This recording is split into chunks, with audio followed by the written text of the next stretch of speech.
Salam jumpa. Semoga sobat selalu sehat dan penuh rahmat Tuhan dan limpahan rizki.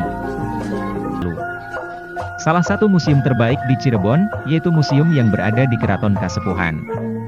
Ketika masuk ke dalam sana, kita benar-benar mendapat pengetahuan sejarah masa lampau dengan bukti peninggalan yang masih terjaga. Namun, ada yang berbeda ketika kita melihat lukisan Prabu Siliwangi, yang juga menjadi daya tarik museum tersebut. Lukisan yang terkenal unik karena mata dan kakinya ngikutin kita terus, dan dengan komunikatif para pemandu pun mengajak pengunjung untuk berinteraksi dan menawarkan sajian pikiran bahwa lukisan itu memiliki daya supernatural, atau gampangnya ada aura mistis. Benarkah? Tujuan kritik seni adalah membantu masyarakat memberikan apresiasi dasar rasional terhadap suatu karya. Mari kita mulai bahas, kenapa mata dan kaki pada lukisan tersebut seolah mengikuti kita. Saya sebenarnya bingung, hal seperti itu kok dianggap wow dan terheran-heran. Melebihi keheranan anak kecil yang menganggap bulan selalu mengikuti dia berjalan. Jawabannya mudah, karena kelopak bola hitam mata dilukis di tengah-tengah mata tersebut. Gak percaya? Lihatlah foto yang ada di rumah Anda, cari yang kelopaknya ada di tengah. Foto itu pasti seolah-olah selalu memperhatikan Anda.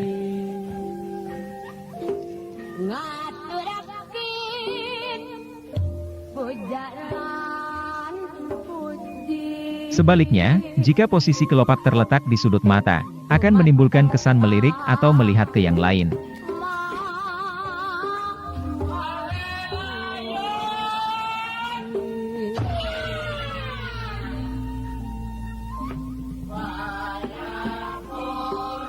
Bisakah posisi kelopak tidak di tengah olah mengikuti? Bisa. Asalkan posisi wajah condong atau lebih ke samping.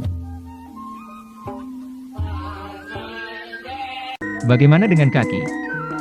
Hampir sama, jika sepatu itu dihadapkan ke depan. Walaupun ilusi optiknya gak ngaruh-ngaruh banget, perasaan doang.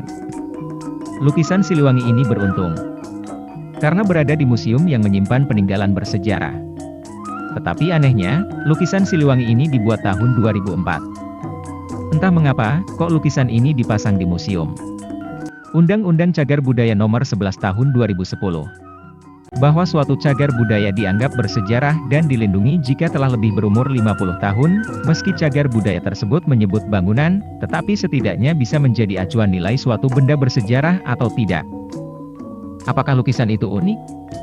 Pengunjung museum mendapat keilmuan seni dan sejarah. Dari yang sekedar rekreasi, sampai studi penelitian. Semestinya lukisan Siliwangi ini memberikan gambaran informasi sejarah atau gambaran Siliwangi seperti apa. Mari kita bahas dan sobat apresiasi masing-masing. Apakah teknik dasar seni rupa anatomi, proporsi, sudah ideal? Bentuk tangannya? Mahkota yang dipakai itu kenapa tidak lazim, jauh dari peninggalan mahkota Binokasi, patung Sunda di Belanda. Aksesoris badong, plat bahu, gelang, apakah itu model dan motif Pasundan?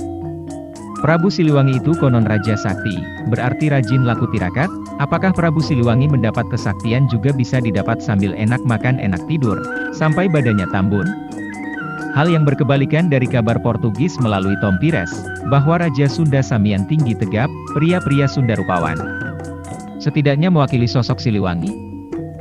Apa penilaian sobat? Penciptaan karya lukis Siliwangi ini konon dari hasil tafakur dan puasa. Berarti tanpa riset. Jadi mistis tetap is the best, baiklah. Agar ada ujungnya, saya ajak sobat ke Jogja, untuk sekedar pembanding. Meski Farel bilang, ojo dibanding-banding ke. Let's go!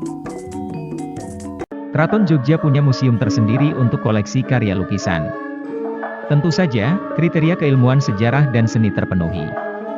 Tak tanggung-tanggung, terdapat beberapa lukisan Raden Saleh Bustaman. Maestro pelukis dunia, orang pertama dalam seni rupa modern dari Indonesia. Lukisan Sultan dan Ratu Hamengkubuwono VI inilah yang selalu dikatakan abdi dalam kepada pengunjung kalau mata dan kaki lukisan seolah mengikuti orang yang melihat. Lukisan tersebut dibuat Raden Saleh tahun 1868. Admin pertama kali lihat lukisan ini beserta koleksi lainnya di Bangsal Ksatrian pada tahun 2000. Jadi, sebelum lukisan Siliwangi yang lirak-lirik itu ada, di sini sudah ada. Bedanya, Asu Siga Bernalar itu selesai setelah rasa penasaran itu terjawab dengan karya-karya Raden Saleh dengan ilmu seni rupa yang sempurna sehingga ilusi optik terjawab dengan rasional. Saya gak mungkin rasani maestro Raden Saleh Bustaman. Yuk kita simak beberapa karya Raden Saleh yang menakjubkan.